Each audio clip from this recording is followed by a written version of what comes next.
And we've got our next quad rolling around right now. It's Leah Pruett, lane number 1 for Rush Truck Centers. Mopar, direct connection. In lane number 2, it is Shawn Langdon, flying the colors of CMR Construction and Roofing. I guarantee you, Shawn Langdon feels like he's got something to prove after last week. In lane number 3, making a cameo appearance, it is Pat Dakin for Commercial Metal Fabricators.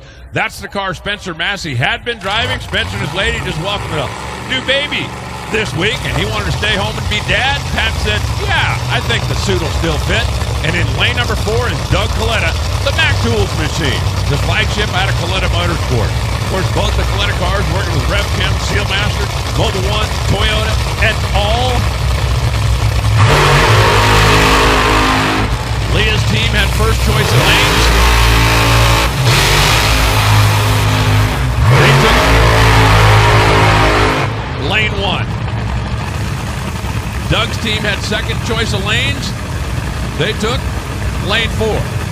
Shawn Langdon had third choice of lane. He took lane 2.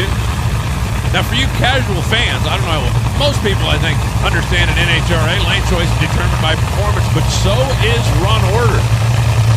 So Brittany Force being the number 1 qualifier, their team got to decide first, second, third, or last, and everybody else has to decide around that.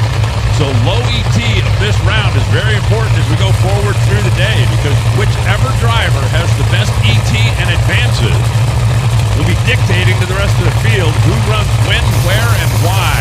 Performance pays in NHRA, and it pays even more when you go 4 at a time. Leah, lane 1.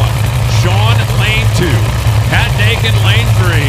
Doug Kalitta, lane 4. All 4 bulbs across the top are lit. Now 4 across the bottom.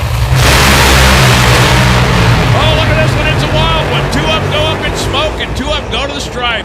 3.702, 331 miles an hour. Leah advances. Pat Dakin goes 3.757, 325 miles an hour.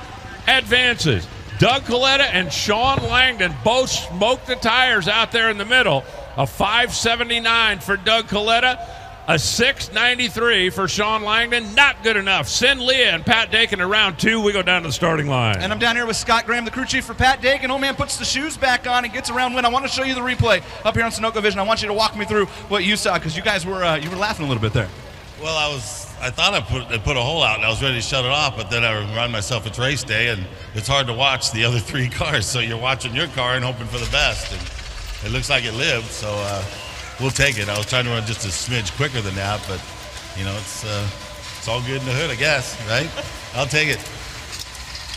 I don't usually argue with Scott Graham, but you were trying to advance, man. That's all you were trying to do is advance. And you did. For the record, Shawn Langdon, 0:13 reaction time.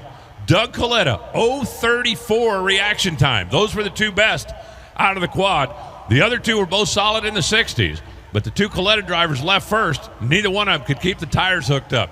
So Pat Dakin makes a cameo and is going at least into the second round. And Leah, looks like she's on a mission to win her first of the year, is headed on as well.